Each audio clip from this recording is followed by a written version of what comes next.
But when it comes to having a baby, where you live can affect how easy it is to get care and how much you'll pay for it. In today's Watching Your Wallet, consumer investigator Carice Jackman is looking at how so-called maternity deserts can add to the challenges that families face and what parents can do to plan ahead.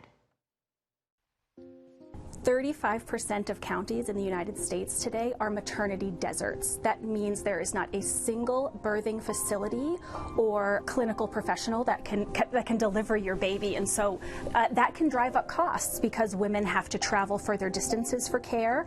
And oftentimes it results in unnecessary complications because care is delayed. For many families, access to maternity care can depend on zip code.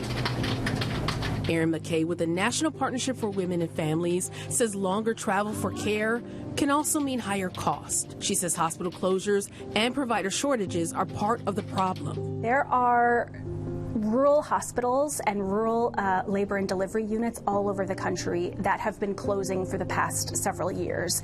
The National Partnership recently did an analysis and found that with some of the funding cuts that states are expecting, and another 130 labor and delivery units in rural parts of the country are at risk of closing. And so that is going to make care harder to access and going to further drive up costs. McKay says families should think early about what kind of maternity care team they need and what may be covered where they live. Maybe there is a hospital that has a midwifery practice. Maybe they live in a state where their state Medicaid programs covers doula services. Once you have a plan, McKay says call ahead and ask the hospital or provider for a good faith estimate so you have a better idea of what you may owe. With this Watching Your Wallet, I'm Carice Jackman.